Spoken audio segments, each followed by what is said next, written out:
अस्सलाम वालेकुम, मैं हूं शाहजेब खानजादा। इमरान खान ने अपनी जान को खतरे से मुताल्लिक आज एक बड़ा दावा कर दिया है।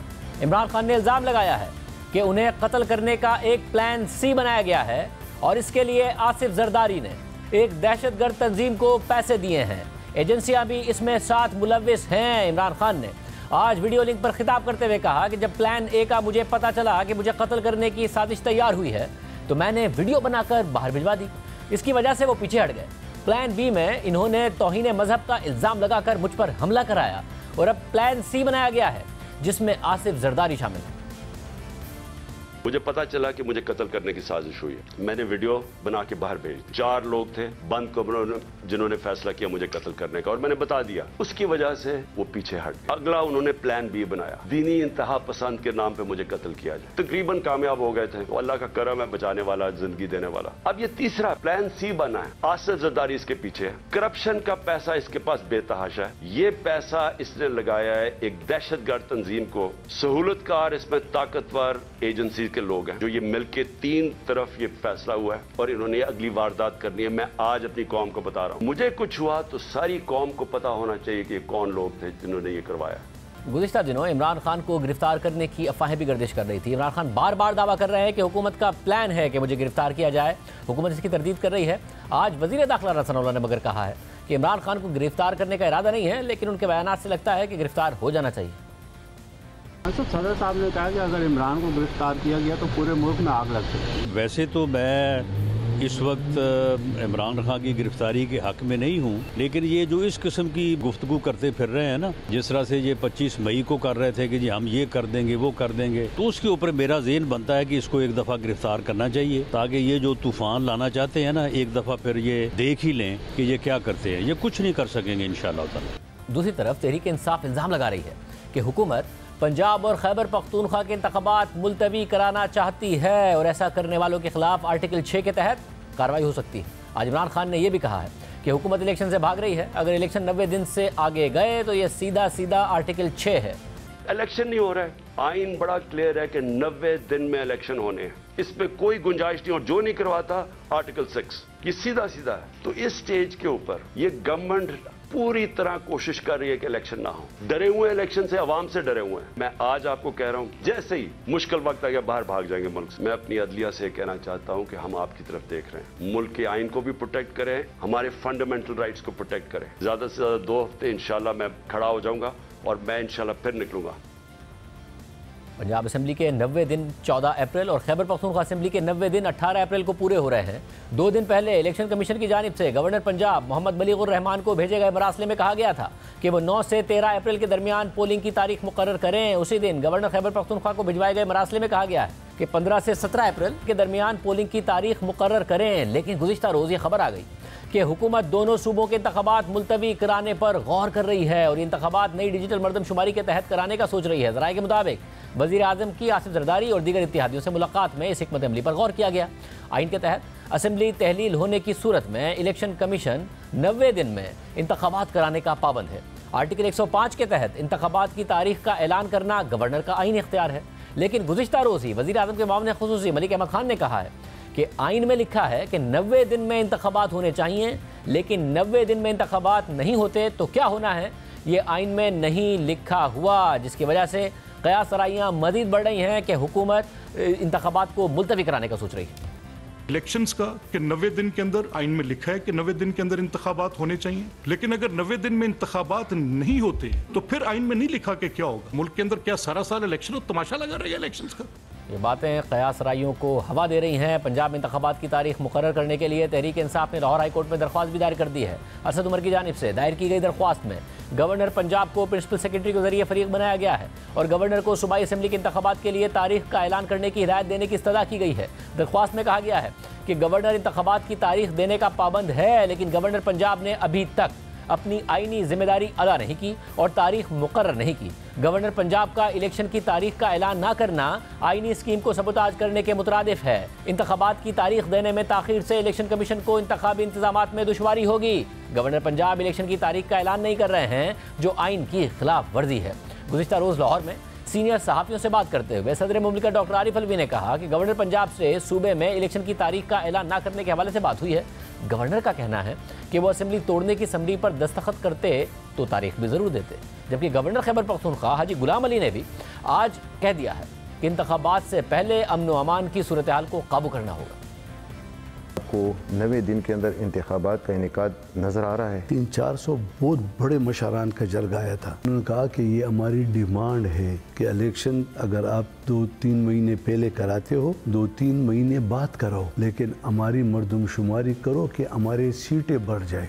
एक मर्जर एरिया कहे कि हम ये नहीं मानते हैं, जो इंटेलिजेंस इदारे हैं ये लिख के दे दे कि पॉसिबल नहीं है तो क्या करोगे। ये जिस तरह के पुलिस पोस्टों पे हमले हो रहे हैं, जिस तरह पुलिस मार रही है, तो 10-15 दिन कुछ दिन लेट होना या आगे होना इसको हम माइंड में ना रखें। इसके अलावा तहरीक इंसाफ ने सुप्रीम कोर्ट में निगरान वज़ीर आला पंजाब मोहसिन नकवी की तैनाती को भी चैलेंज कर दिया है और मोहसिन नकवी को बतौर निगरान वज़ीर आला काम करने से रोकने की इस्तदा कर दी है। तहरीक इंसाफ ने राजा रियाज को अपोजिशन लीडर बनाने का नोटिफिकेशन भी चैलेंज कर दिया है और इलेक्शन कमीशन के रुकन बाबर हसन और इकरामुल्लाह की तैनाती गैर आईनी करार देने की दरख्वास्त भी अदालत में दायर कर दी है। असद उमर ने आज ये भी दावा किया है कि इस वक्त इदारों की न्यूट्रलिटी नजर नहीं आ रही है। निगरान हुकूमतें बनते ही जिस तरह इंतकामी कार्रवाई शुरू हुई, इसके पीछे किसी मजबूत ताकत की हौसला अफजाई मौजूद है। इस वक्त हमें आसार न्यूट्रलिटी के नजर नहीं आ रहे। हमारे MPA, हमारे MNA और ये तहरीक इंसाफ के पंजाब के भी और खैबर पख्तूनख्वा के भी, वो कह रहे हैं कि अभी भी राब्ते हो रहे हैं, अभी भी उनसे कहा जा रहा है कि आपका मुस्तकबिल जो है वो तहरीक इंसाफ के साथ जो है वो शायद बहुत रोशन ना हो, आपको दोबारा ख्याल करना चाहिए, आपको दूसरे ऑप्शंस की तरफ देखना चाहिए। जैसे ही निगरां हुकूमतें बनी हैं और उन्होंने एकदम से सियासी इंतकामी कार्रवाइयां शुरू की हैं, तो ये इतना जो तगड़ा उनका हाथ है ये सिर्फ उनका नहीं है, उनके पीछे भी कोई मजबूत ताकत जो है उसकी हौसला अफजाई मौजूद है। एक तरफ 2 सूबों में इलेक्शन रोकने की बात हो रही है, दूसरी तरफ इलेक्शन कमीशन ने कौमी असम्बली में तहरीक इंसाफ के इस्तीफों के बाद खाली होने वाली नशिस्तों पर ज़िमनी इंतखाबात की तारीख दे दी है। शेड्यूल के मुताबिक कौमी असम्बली के 33 खाली नशिस्तों पर ज़िमनी इलेक्शन 16 मार्च को होगा, जिसके लिए कागजात नामजदगी 6 से 8 फरवरी तक जमा कराए जाएंगे। इस सारी सूरत हाल में इमरान खान ने एक नया इल्ज़ाम लगा दिया है और इल्ज़ाम यह है कि अब जो प्लान सी है उसमें आसिफ जरदारी इमरान खान को कत्ल कराने की साजिश में मुलविस हैं। पहले पीपल्स पार्टी का मौक़िफ़ मालूम करते हैं। कमरुज़्ज़मा कायरा साहब हमारे साथ मौजूद हैं। कायरा साहब बहुत शुक्रिया हमें ज्वाइन करने के लिए। इमरान खान साहब का इल्ज़ाम है 3 प्लान। एक प्लान ए था, वो 4 अफराद मुलविस थे, मैंने वीडियो बनाई तो वो पीछे हट गए, वो कौन थे नहीं बताया। प्लान बी वो कहते हैं उस पर एग्जीक्यूशन हुई और उसमें मुलविस होने का वो बता चुके हैं कि वज़ीर आज़म शहबाज शरीफ, इसके अलावा वज़ीर दाखिला राना सनाउल्लाह और एजेंसी के एहलकार मुलविस थे। और अब वो कह रहे हैं कि प्लान सी है जिसमें आसिफ जरदारी साहब, उनका पैसा, दहशतगर्द तंजीम और एजेंसी के ताकतवर लोग मौजूद हैं। क्या मौक़िफ़ है आपका? शाहजेब साहब, मौक़िफ़ क्या, मतलब कोई हद रह नहीं गई। ये बयान झूठ का पलंदा से कहीं आगे कोई बात चली जाती है। इमरान खान साहब ने एक वतीरा बना लिया है कि अपने मुखालिफिन के ऊपर जो मुंह में आए इल्ज़ाम लगा दे, जो दिल करे इल्ज़ाम लगा दे, और एजेंसीज के ऊपर भी वो इसी तरह कर रहे हैं, इदारों के ऊपर भी। एक इल्ज़ाम उनको हुकूमत में ना आने का, उनके खिलाफ नो कॉन्फिडेंस कराने का, इस तरह के इल्ज़ामात, मेरे वोट खरीद लिए, छीन लिए। लेकिन अब तो ये है कि उन्होंने जो इल्ज़ाम लगाया है वो बहुत घिनौना इल्ज़ाम है, बहुत खौफनाक इल्ज़ाम है और ये रूटीन में छोड़ना नहीं चाहिए और हम छोड़ेंगे भी नहीं। अर्ज ये है, वो कह रहे हैं कि प्लान ए था जो मेरे कहने की वजह से रुक गया और प्लान बी में कोई दहशतगर्द, कोई इंतहा पसंदी का इल्ज़ाम लगा के मुझ पे हमला हुआ। आपके इल्म में है ना कि GIT जो बनी थी, उस GIT को हेड जो कर रहे थे साहब, वो फेडरल गवर्नमेंट के लिए तो बिल्कुल नापसंदीदा शख्सियत थे, क्योंकि उनको CCPO लाहौर से हटाने का फैसला हुआ और वो परवेज लाई के मंजूर नज़र थे, इनके चीफ मिनिस्टर के, इनके इत्तेहादी के, इनके अपनी हुकूमत के। उन्होंने जो GIT की रिपोर्ट अभी तक सामने आई है उसमें वाज़ेह किया है कि उस शख्स का कोई ताल्लुक किसी और बंदे से नहीं था, वो अकेला था, किसी ने प्लान नहीं किया, कोई दूसरा उसका सामंतकार शामिल नहीं था। ये उसकी रिपोर्ट है, मुझे नहीं पता। वैसे मगर उसमें जो JIT के सरबराह थे उनका मौक़िफ़ अलग था, फिर बाकी JIT के लोगों का मौक़िफ़ अलग था। अब इमरान खान कहते हैं कि उनको भी मैनेज किया गया, उन पर दबाव डाला गया ताकि JIT की रिपोर्ट बदल दी जा सके। शाहजेब साहब इमरान की इस बात को किस तरह समझा जाए, उसको कैसे वजन दिया जाए कि जो सरबराह था वो तो फेडरल गवर्नमेंट के लिए नापसंदीदा शख्स था। बाकी लोगों ने कहा कि हमें एक्सेस नहीं दी जा रही। बाकी लोग तो इस बात के शाकी थे कि सिर्फ एक शख्स जो हेड है उसको एक्सेस दी जा रही है, हमें एक्सेस टू दी एक्यूज नहीं दी जा रही। तो वो एक और इशू था।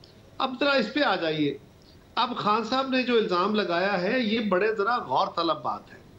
उन्होंने बड़ा खौफनाक इल्ज़ाम लगाया है, एक अपने सियासी मुखालिफ पे, एक जमात के सरबराह पे, और दूसरा पाकिस्तान की इंटेलिजेंस एजेंसी। और इल्ज़ाम क्या है? सिर्फ शक नहीं है, ये पहले शेख रशीद साहब ने कहा, फिर उनके दीगर लोगों ने कहा, और खान साहब ने खुद कौम से खिताब करते हुए कहा, एड्रेस करते हुए कहा कि मेरे कत्ल के लिए जरदारी साहब ने पैसे दे दिए हैं दहशतगर्द तंजीम को, और उसमें सहूलतकारी जो है या उसमें जो मुआवनत है वो जो हमारी इंटेलिजेंस एजेंसी है उसके सारा आला लोग कर रहे हैं। शाहजेब साहब जरा गौर कीजिए, ये कितना खौफनाक इल्ज़ाम है। हम तो इसको करेंगे ही। मैं समझता हूं कि इस मामले को मीडिया को भी इस पे बात करनी चाहिए, इस पे हमारी अदलिया को भी नोटिस लेना चाहिए, इमरान खान के इस इल्ज़ाम को प्रोब करना चाहिए। खान साहब ये इल्ज़ाम कोई हेर से नहीं है, शक नहीं है, सुनी सुनाई बात नहीं है, वो कैटेगोरिकली इल्ज़ाम लगा रहे हैं, और अपने मुखालिफ पे नहीं पाकिस्तान की एजेंसी पे भी लगा रहे हैं, और पैसे दे दिए गए हैं। इसको प्रोब होना चाहिए, जो सबूत उनके पास है वो सामने आना चाहिए। और अगर साहब आप खुद अदालत चले जाइए, अगर आपको कह रहे हैं कि झूठा इल्ज़ाम है तो अदालत नोटिस ले, उससे बेहतर है आप अदालत चले जाइए। शाहजेब साहब जो हमने करना है वो पार्टी मुशावरत कर रही है, हम जरूर करेंगे, लेकिन ये बात हमें कहने में हक है कि एक साबिक वजीर आज़म कह रहे हैं मेरी जान को खतरा है, मेरे खिलाफ साजिश हो गई है, मेरे खिलाफ कत्ल के फैसले हो गए हैं और मुझे इंसाफ नहीं मिल रहा, तो अदालत इस पे नोटिस ले इस बुनियाद पे, और अदालत इस मामले की तहकीकात कराए। और तहकीकात इस बुनियाद पे होनी चाहिए कि अगर इमरान खान के इल्ज़ाम में सदाकत है तो जिन पे इल्ज़ाम साबित होता है उनको सजा मिलनी चाहिए, और अगर ये इल्ज़ाम गलत साबित होता है और इमरान खान साबित नहीं कर सकते तो फिर इमरान खान को करार वाकई सजा मिलनी चाहिए। ये कोई तरीका नहीं है। आप गौर करें, इमरान खान ने कहा कि जो लोग मेरे मुखालिफ हैं ये मुझे छोड़ के जा रहे हैं, ये अवाम में नहीं जा सकेंगे, इनके बच्चों की शादियां नहीं होंगी, लोग इनको रेस्टोरेंटों में नहीं जाने देंगे, ये शादियों में नहीं जा सकेंगे। और उसके नतीजे में लोगों के घरों पे हमले हुए, लोगों को बाजारों में तंग किया गया, शादी हालों में, रेस्टोरेंटों में उनके ऊपर हमले हुए।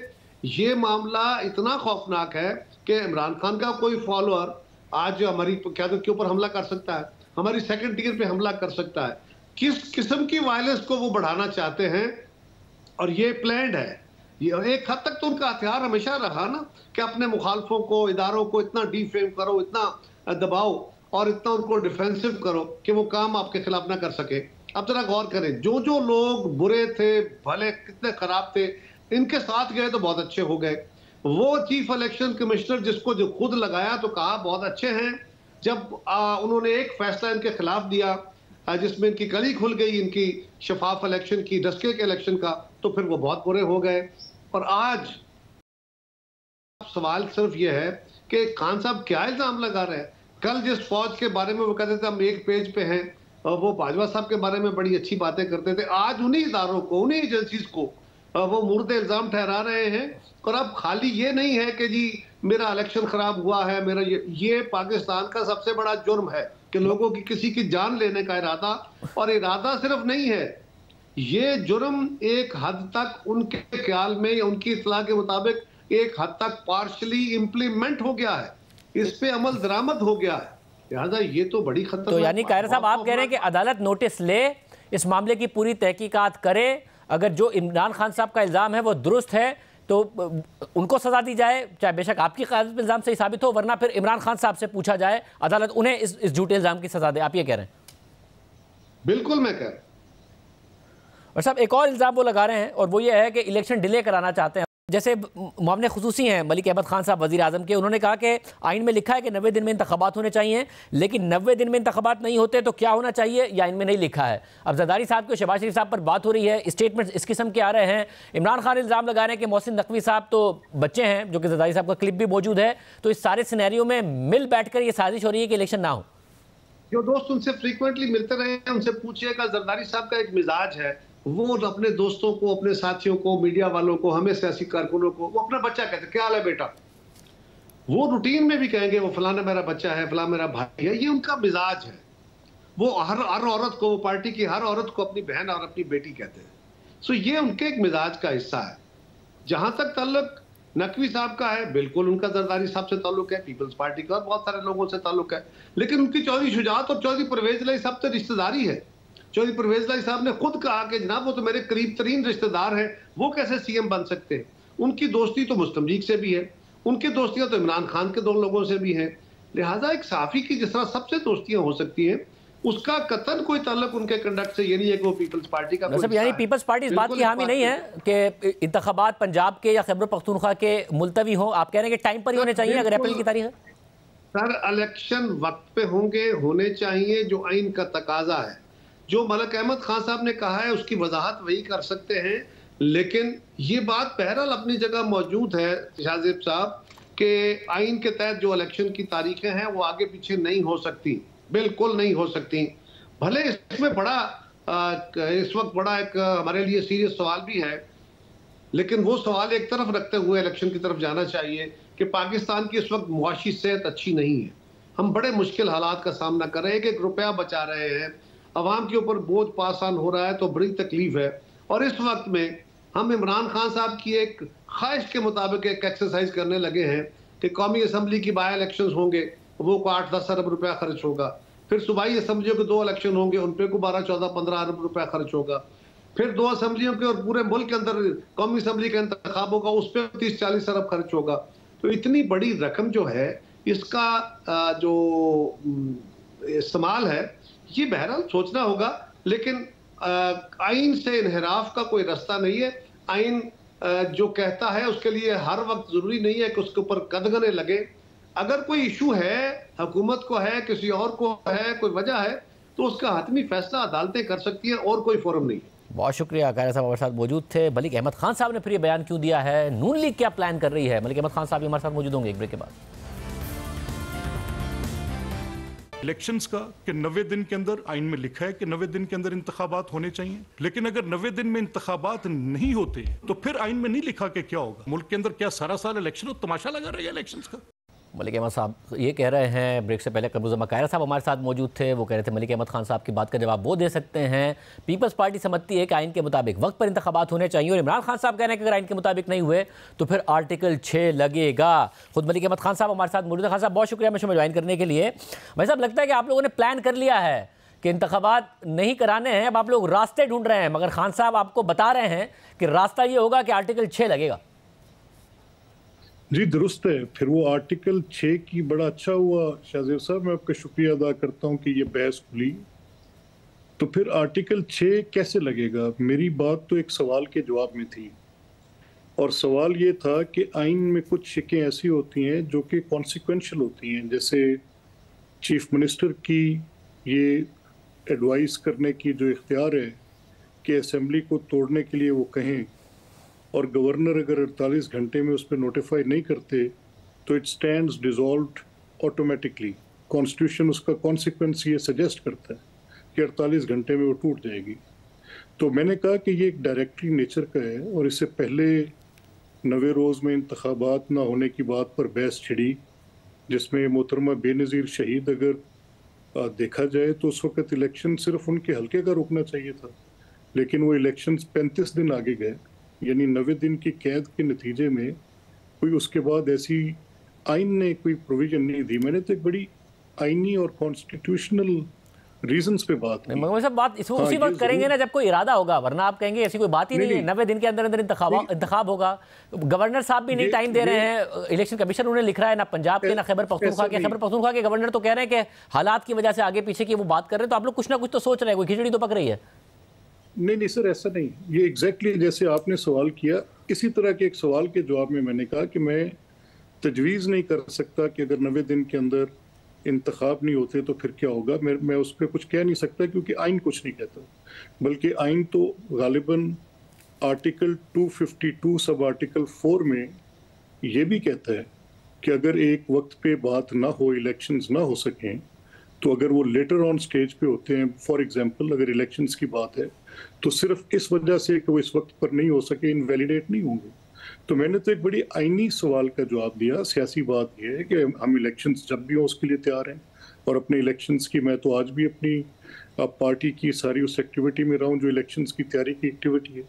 इलेक्शन की तैयारी की एक्टिविटी है या मरियम नवाज साहिबा के इस्तकबाल की एक्टिविटी है? क्योंकि अगर आप इलेक्शन में जा रहे होते तो दो बातें और हैं जिससे शक पैदा हो रहा है कि IMF की शराइत मानना, मुश्किल फैसले करना, ये शायद आप ना करते और नवाज शरीफ साहब भी अपनी वापसी की तारीख देते, क्योंकि इलेक्शन की कैंपेन तो उन्होंने करनी है। ये दोनों काम भी इस बात तरफ इशारा कर रहे हैं। नहीं देखिए जादव साहब, ये बातें बड़ी रिलेटिव हैं। इनसे हम ना तो ये कह सकते हैं कि इंतखाबात की तैयारी के मुतल्लिक मेरी अपनी एक्टिविटी जिसका मैं आपसे भी जिक्र कर रहा था, वो तो हम ये बात कर रहे हैं कि हम अपनी विद इन द पार्टी अपना होमवर्क कर रहे हैं। हमारे कॉन्स्टिट्यूंसीज में कैंडिडेट्स कौन होंगे, MNAs के उम्मीदवार कौन होंगे, MPs के कौन होंगे। We have spent whole day for that today. जहाँ तक इस चीज़ का ताल्लुक है कि आर्टिकल 6 कहाँ लगना चाहिए, तो मेरी इस बात पर तो आर्टिकल 6 किसी भी आईनी माहिर से बात कर ले नहीं लगता। और जो मैंने कॉन्सिक्वेंशियल और डायरेक्टिव नेचर के आर्टिकल्स की बात की है, वो तो एक मुसलमा तौर पे एक आईनी बात है। हाँ, आर्टिकल 6 लगता है जिस सूरत में कासिम सूरी ने वो ख़त लहराया, यस आर्टिकल 6 लगता है। प्राइम मिनिस्टर ने एडवाइस की during vote of no confidence, article 6 लगता है। गवर्नर ने उसको स्टॉल किया पूरे पंजाब के इलेक्शन के प्रोसेस को, आर्टिकल 6 लगता है। प्रेसिडेंट अलवी ने डिसोल्यूशन की, आर्टिकल 6 लगता है।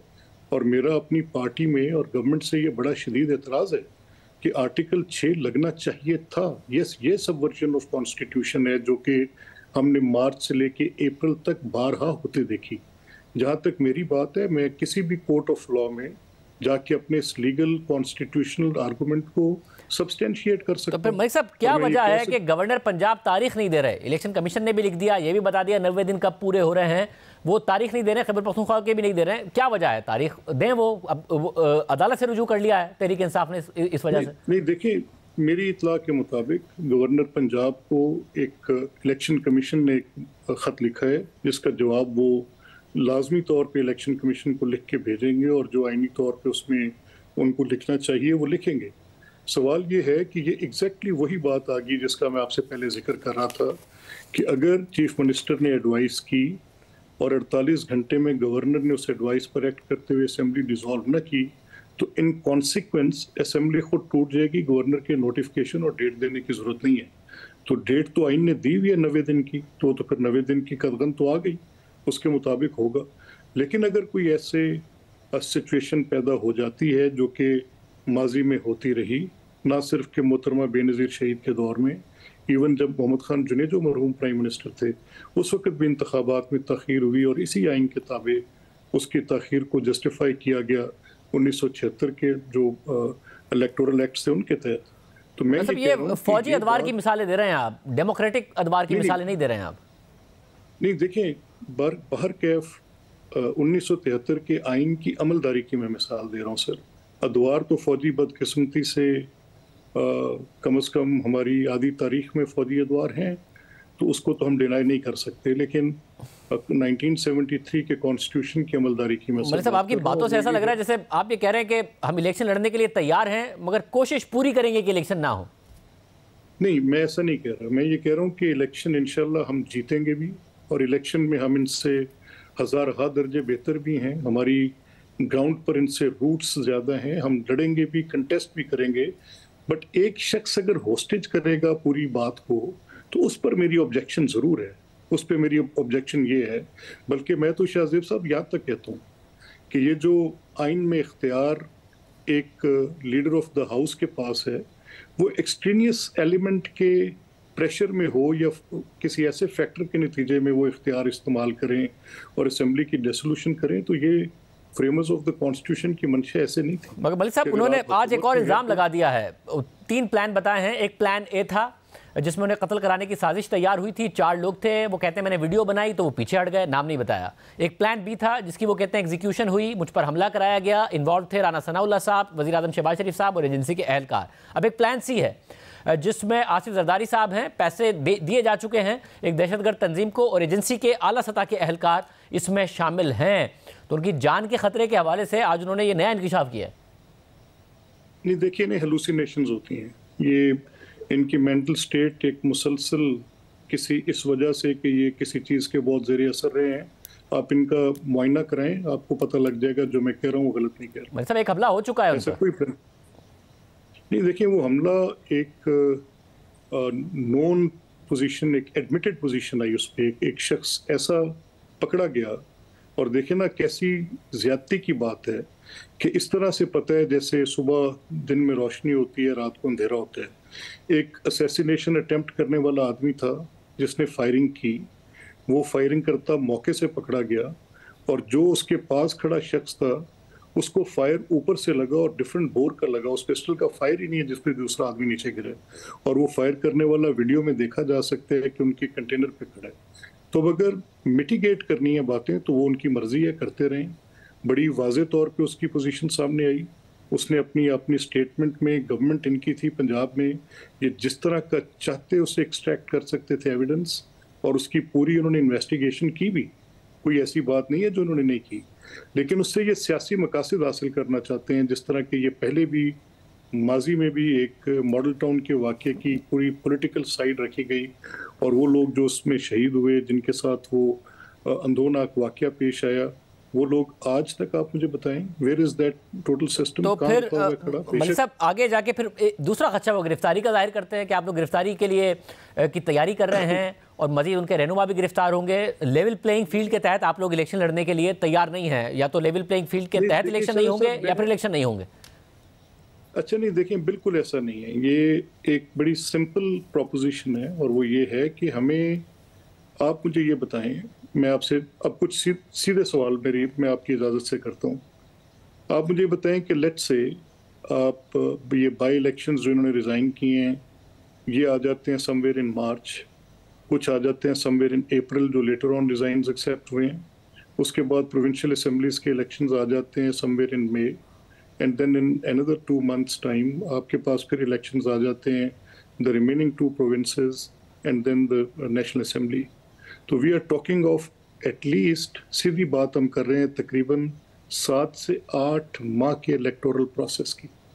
अब ये 7 से 8 माह का इलेक्टोरल प्रोसेस, आप मुझे बताएं कि क्या इलेक्शन कमीशन इतने अखराजात उठा सकेगा? वो काम जो एक दफ़ा में किया जाना चाहिए। आप फिर एक केस बिल्ड कर रहे हैं कि एक साथ इलेक्शन हो। देखिए मेरी बात सुनिए ना, मैं कोई अहमक तो नहीं हूँ ना, मैं तो एक वो बात कर रहा हूँ जिसकी प्रैक्टिसिबिलिटी की बात है।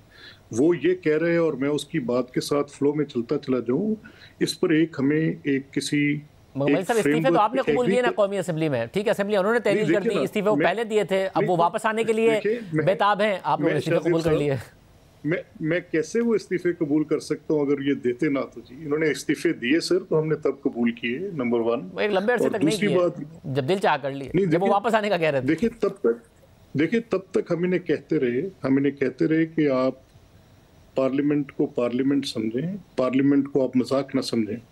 और जहाँ तक इस चीज़ का ताल्लुक है कि इलेक्शंस कब हों, इलेक्शंस पूरे मुल्क में एक ही वक्त में होने चाहिए।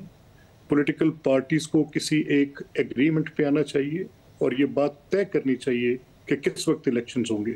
अब आप तसव्वुर करें, मैं आपसे एक सवाल उठाता हूँ कि देखें, अगर इंतखाबात हो रहे होंगे 2 सूबों के अंदर और वफाक में एक हुकूमत बैठी होगी जो कि केयर टेकर नहीं होगी, तो किस शिक के तहत इलेक्शन कमीशन उसको सस्पेंड करेगी? आइन इस पर भी खामोश है।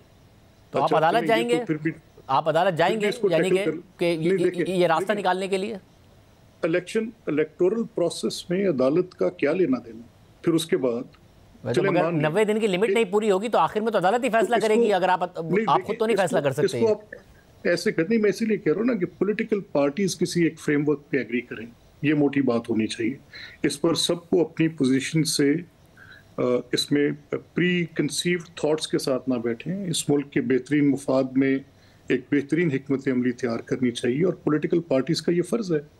इसके बाद जो दूसरी बात है, चलें तसव्वुर कर लें कि आप ये वाली मुश्किल क्रॉस कर भी लेते हैं कि वफाक में एक पूरी हुकूमत जिसकी मुकम्मल अमलदारी है और वो केयर टेकर नहीं है, और आईन पाकिस्तान तो ये कहता है कि जब असम्बली के इंतखाबात होंगे तो तब केयर टेकर सेटअप होंगे वफाकी और सूबाई।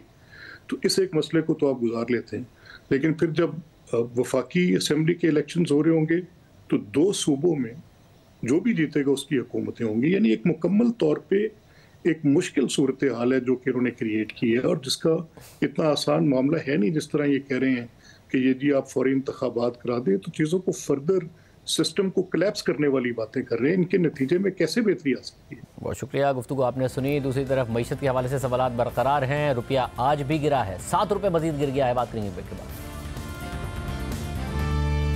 आखिरकार हुकूमत ने रुपए की कदर को मार्केट पर छोड़ने की शर्त पूरी कर दी है, मगर उसमें इतनी देर कर दी है कि करेंसी मार्केट में रुपया संभल नहीं पा रहा है।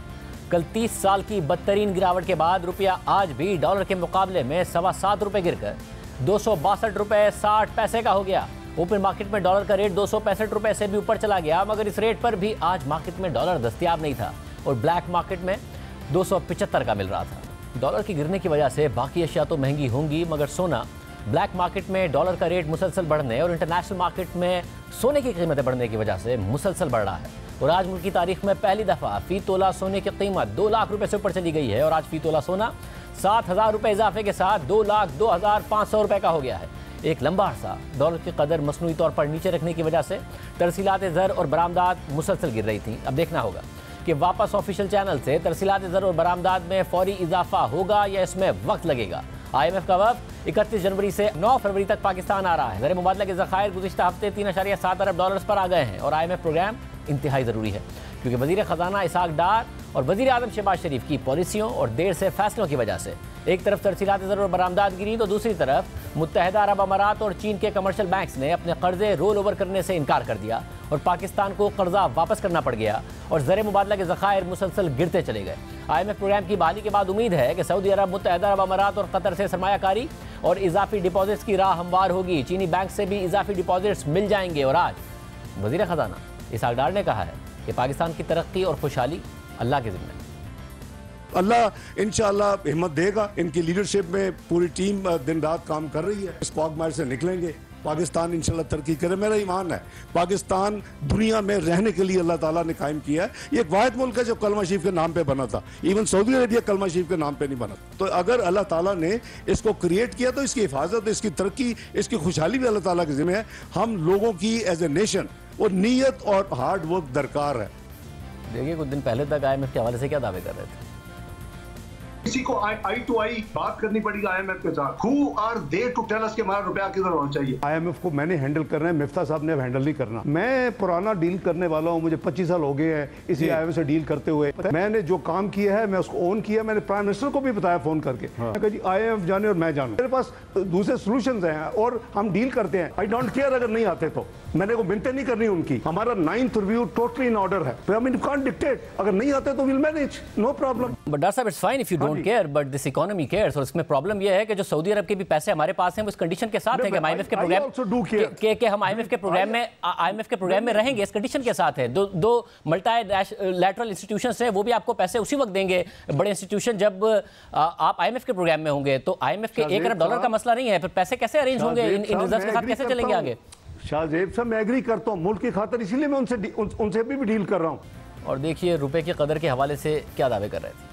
एक बहुत आर्टिफिशियल रेट है। इसकी जो ट्रू वैल्यू है ये 160-70 से ज्यादा नहीं है। ना डॉलर ऊपर जाएगा और ना रुपया नीचे आएगा। स्पेकुलेटिव एंगल को निकालना है और फिर जो ये कहते हैं जी ये मार्केट बेस्ड, मैं उसका हमेशा से खिलाफ। इस वक्त जो वैल्यू है वो इसकी रियल इफेक्टिव एक्सचेंज रेट नहीं है। मैंने सब कैलकुलेशंस की हुई है, इसकी रियल वैल्यू 200 से नीचे। इसमें स्पेकुलेटिव एंगल बहुत ज्यादा है। तक का फिर आपका टारगेट है कि ये 200 रुपए से नीचे आ जाएगा without intervention. I think it will be matter of days, दिनों की बात है, हफ्तों की बात नहीं है। हमारे एक्सटर्नल सेक्टर के मसाइल हैं, आपको नहीं लगता टेम्पररी है जो भी हो रहा है? अगर आपके फील गुड फैक्टर की वजह से हो रहा है तब भी टेम्पररी हो रहा है। नहीं, टेम्पररी इसलिए नहीं हो रहा कि इसकी रियल वैल्यू नहीं है, ये स्पेकुलेटिव एंगल है। और अब वज़ीर आज़म शहबाज शरीफ ने आज कहा है कि IMF से मुआहदा हो जाएगा और उसके बाद कर्ज देने वाले दीगर इदारे भी ताउन करेंगे। इंशाअल्लाह IMF से इसी महीने में मुझे पूरी उम्मीद है कि मुआहदा हो जाएगा और ये मुश्किलात से हम बाहर निकल आएंगे। फिर मल्टीलेटरल और बायलेटरल भी जो इदारे हैं वो हमारे साथ चलेंगे। मगर इसी महीने तो मुआहदा मुमकिन नहीं है, क्योंकि 31 जनवरी को तो IMF का पाकिस्तान आ रहा है, उसके बाद मुज़ाकरात होने, मज़ीद शराइत पूरी करने और फिर IMF बोर्ड से मंजूरी में टाइम लगेगा। मगर वज़ीर आज़म को भी ये बात देरी से समझ में आई है कि जब IMF का प्रोग्राम बहाल होगा तो ही दोस्त ममालिक और दीगर इदारों से कर्ज मिलेगा। मगर ये कर्ज मिलने के बाद और IMF प्रोग्राम की बहाली के बाद भी क्या डिफ़ॉल्ट का खतरा अब रहेगा? क्या हुकूमत ने बहुत देर कर दी है? इस हवाले से बात करेंगे। साबिक वज़ीर ख़ज़ाना डॉक्टर हफीज़ पाशा साहब हमारे साथ मौजूद हैं। डॉक्टर साहब बहुत शुक्रिया हमें ज्वाइन करने के लिए। भाई साहब, ज़ाहिर है दीगर इकॉनमिस्ट की तरह आप भी मुसलसल कह रहे थे कि बर वक्त फ़ैसले कर लें, मुल्क के लिए डिफ़ॉल्ट का ख़तरा बढ़ रहा है। अब बुनियादी शर्त थी और पहली शर्त थी IMF की कि रुपए को मार्केट पर छोड़ा जाए, छोड़ दिया तो हमें नज़र आ रहा है कि किस किस्म की इस वक्त मूवमेंट हो रही है। आपके ख्याल में देर आए दुरुस्त आए या बहुत देर से आए हैं, इसलिए अब अदम इस्तेहकाम भी जारी रहेगा, IMF प्रोग्राम बहाल होने के बावजूद भी डिफ़ॉल्ट का ख़तरा लटकता रहेगा? बिस्मिल्लाहिर्रहमानिर्रहीम। देखिए, अल्लाह का फजल है, हमारी हुकूमत ने आखिर यही तय किया जो उन्होंने अपने लेटर ऑफ इंटेंट जो IMF को इशू किया था सितंबर 9 रिव्यू के आगाज़ में, और जिसमें उन्होंने बहुत से रिफॉर्म्स कहे थे कि हम करेंगे। अब वो सिलसिला काफ़ी लैग या वक्त के बाद अब उन्होंने इम्प्लीमेंटेशन शुरू कर दिया है। तो ये मैं समझता हूँ कि पॉजिटिव डेवलपमेंट है। हम सब ये कहते रहे हैं कि जो पॉलिसी आपने ख़ास तौर पे दरामदात के मामले में अडॉप्ट किया था वो गलत था। एक तरफ जब आप रुपए को ओवर वैल्यूड रखेंगे तो दरामदात का डिमांड तो बढ़ेगा, और वो बढ़ा। मगर चूंकि हमारे पास फॉरेन एक्सचेंज की कमी थी, हमने फिजिकल कंट्रोल शुरू कर दिया LCs पे, और उसके नतीजे में आज हज़ारों कंटेनर्स कराची पे खड़े हुए हैं। ये नामुनासिब पॉलिसी थी, और मैं समझता हूँ कि इससे नुकसान ये हुआ, और इससे हमारा जो सनती पैदावार की शॉर्टेजेस हो गई रॉ मटेरियल्स और इनपुट्स के, और साथ साथ इतना फ़र्क पैदा हो गया जो 3 मार्केट्स हो गए थे कि रुपए की कदर जो है वो ब्लैक मार्केट जिसे हम कहते हैं वो तकरीबन 30 रुपए ज़्यादा थी। उसके नतीजे में आप ये देखिए कि हमारा अंदाज़ा ये है कि 1.5 से 2 अरब डॉलर्स रेमिटेंसेस और एक्सपोर्ट से डाइवर्ट हुए थे इस पिछले आपके 6 महीने में। तो लिहाजा नुकसानात बहुत हुए हैं। अब बस अल्लाह से हमारी दुआ ये है कि अब हालात को संभालें और आगे बढ़ें। IMF आ रहा है, उनसे बातचीत करके जो रिफॉर्म्स आपने कमिट किए थे उन्हें इम्प्लीमेंट करें। सब तो बेहतर होगा कि हुकूमत IMF आ रहा है तो उससे पहले फैसले कर ले, या बिट्स एंड पीसेस में हो कि अभी पहली जो बुनियादी शर्त थी वो मानी है कि रुपए को मार्केट पर छोड़ा है, उसके बाद आहिस्ता आहिस्ता करे, या जो बिजली की कीमतों में हमने वादे किए थे, गैस की कीमतों में हमने उनसे वादे किए थे, इसके अलावा पेट्रोलियम लेवी के जो वादे किए थे, और अगर टैक्स का कोई शॉर्टफॉल आ रहा है उसको एड्रेस करने के लिए इकदाम हुकूमत पहले ही कर ले, या ये फिर आहिस्ता आहिस्ता ही करे? बात यह है कि मैं ये समझता हूँ कि हुकूमत की कोशिश ये हो रही है कि किसी तरह से ये जो इक़दाम हैं इनकी सीक्वेंसिंग कुछ हद तक हो जाए, ताकि एक वक्त पर ख़ास तौर पे अफरात ज़र पर बहुत ज़्यादा असर ना पड़े। तो इस सिलसिले में अब देखिए सिर्फ तकरीबन 4 दिन रह गए IMF के आने के लिए। ये हो सकता है अलबत्ता कि 1 तारीख को फरवरी के कम से कम जो टैक्स रिफॉर्म्स हैं, जो टैक्स मेजर्स हमें लेने हैं इसलिए कि शॉर्टफॉल सिग्निफिकेंट है, वो शायद किसी तरह से वो ऑर्डिनेंस ले आए प्रेसिडेंशियल और उसको आगे बढ़ा दें। मेरा ख्याल ये कि बाकी मूव्स जो हैं उस पर शायद कोई सीक्वेंसिंग की बात हो, ताकि अवाम पर इमीडिएटली इतना भारी असर ना पड़े। भाई साहब, आपने लिखा था कि अगर IMF की कंडीशंस मानते हैं तो महंगाई जो अभी 25% है, पहले ही बहुत बुलंद है, वो 35% तक जा सकती है। नहीं मानी, डिफ़ॉल्ट किया तो श्रीलंका की तरह 60-70% की सतह पर भी पाकिस्तान को महंगाई का सामना करना पड़ सकता है। फिर ज़रूरी अशिया की भी जो है वो कमी हो जाएगी, पेट्रोल डीजल नहीं मिल रहा होगा, बिजली की मैसिव लोड शेडिंग होगी, ये सारे के सारे मामला होंगे, दवाएँ मिलने में प्रॉब्लम होगी। अब आपको लग रहा है 35% ही होगी, या हम कोई 40-1% की महंगाई की तरफ जा रहे हैं? मेरा ख्याल ये है कि तो ये बात सोचने की है कि पेंडिंग लायबिलिटीज गवर्नमेंट ने बहुत एक्यूमुलेट कर ली है। एक तो हजारों कंटेनर्स को आपको निकालना है, उसके लिए फॉरेन एक्सचेंज प्रोवाइड करना है। दूसरी तरफ आपने बहुत से सर्विसेज की पेमेंट्स विथहोल्ड किए हुए हैं, एयरलाइंस को, आईटी सप्लायर्स को, बैंक्स जो हैं उनके पैसे रोके हुए हैं। फिर हमारे जो मल्टीनेशनल कंपनीज हैं उनकी प्रॉफिट रिपेट्रिएशन बहुत हद तक आपने कम कर दिया। अब अगर आप मार्केट बेस्ड इकोनॉमी और एक्सचेंज रेट की तरफ जा रहे हैं तो आपको ये लायबिलिटीज तो ऑनर करना पड़ेगा। इसलिए ख़तरा ये मौजूद है कि आने वाले दिनों में आपका जो करंट अकाउंट डेफिसिट है कम होने के बजाय कुछ हद तक बढ़ सकता है because of these past liabilities. अलबत्ता अगर एक्सचेंज रेट आप मुनासिब लेवल पे लेके गए तो यकीनन डिमांड आगे चलकर इंपोर्ट्स का कम होगा और एक्सपोर्ट्स को एक जो बहुत ही ज़रूरी है एक स्टिमुलस मिल सकता है, मगर प्रेशर रहेगा ऑन फॉरेन एक्सचेंज, ख़ास तौर पे जबकि आपके रिजर्व्स सिर्फ 3.6 अरब डॉलर रह गए हैं। व्यापारी साहब, इस वक्त ज़ाहिर रिजर्व बहुत कम हो गए हैं और जो आपने कहा कि मुनासिब लेवल पर आज भी, कल भी गिरा कोई 10-1%, आज भी गिरा 3%, अब 262 रुपये से ऊपर चला गया इंटर बैंक में। ओपन मार्केट 265-267 का, मगर ब्लैक मार्केट 275 रुपये की। फ़र्क ज़रूर कम हुआ है बट ब्लैक मार्केट मौजूद है। आपके ख्याल में यहाँ से कोई स्टेबिलिटी आएगी या रास्ता नीचे ही की तरफ है रुपये के लिए? देखिए, अगर ये जिस तरह मैं कह रहा हूँ कि पास लायबिलिटीज़ और देखिए 2-3 और ऐसी चीज़ें हैं जिसका जिक्र करना ज़रूरी है। एक तो ये कि कपास की बेपनाह शॉर्टफॉल हुई है आउटपुट की 40% के लगभग, और अंदाज़ा ये है कि गंदम की फसल में भी 3 मिलियन टन की कमी हो सकती है। इन दो चीज़ों की सिर्फ इंपोर्ट आपको एडिशनल जो है वो 2 से 2.5 अरब डॉलर करना पड़ेगा अगले 6 महीनों में।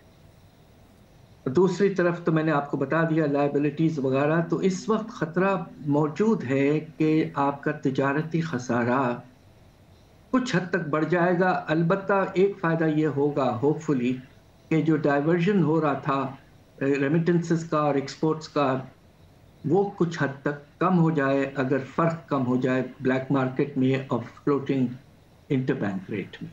तो इस लिहाज से हमें ये देखना है कि क्या होता है अगले कुछ हफ्ते, कि क्या प्रेशर बढ़ता है या कम होता है, ये हमें देखना है। अगर प्रेशर बढ़ता है तो उसके नतीजे में रुपए की गिरावट का सिलसिला जारी रहेगा। और इसको ये जो एक ट्रैप है इससे निकला कैसे जाए पाशा साहब? क्योंकि अगर रुपया गिरता है महंगाई आती है, महंगाई आएगी, स्टेट बैंक पर शरह सूद बढ़ाने का प्रेशर पड़ेगा। स्टेट बैंक कहता है हुकूमत से कि आप फिस्कल डिसिप्लिन लेकर आएँ, मगर जब शरह सूद बढ़ती है तो क्योंकि सबसे बड़ी कमर्शियल बैंक से बोरोवर है, कर्ज लेने वाली खुद हुकूमत है, तो उनकी अदायगियाँ बढ़ जाती हैं। शुरू के 6 महीने में 2,500 अरब रुपये सिर्फ सूद की अदायगियों में वफाकी हुकूमत ने अदा किए हैं। जो पूरे साल का तकरीबन 4,000 अरब रुपये का टारगेट था उसका 65% 6 महीने में अदा कर दिया है। हो सकता है कि 1,000 अरब रुपए ज्यादा अदा कर रहे हो।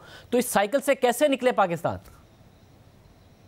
ये आपका बहुत अहम सवाल है। देखिए, बजट की पोजीशन जो है वो वाज़ेह तौर पर अच्छी नहीं है। एक तरफ आपके रेवेन्यूज में कुछ कमी है, 13% ग्रोथ, जबकि टारगेट 22%। आपके पेट्रोलियम लेवी में कुछ शॉर्टफॉल इसलिए कि आपने पूरा 50 रुपये नहीं किए सारे आइटम्स पर। दूसरी तरफ फ्लड्स के भी कुछ खर्चे हुए हैं जो मुनासिब हैं रिलीफ के, और सबसे बड़ा जो फैक्टर है वो आपके डेट सर्विसिंग का है, जो आप बिल्कुल ठीक फरमा रहे हैं कि साल के एंड तक ये तकरीबन 4,900 अरब तक पहुंच जाएगा।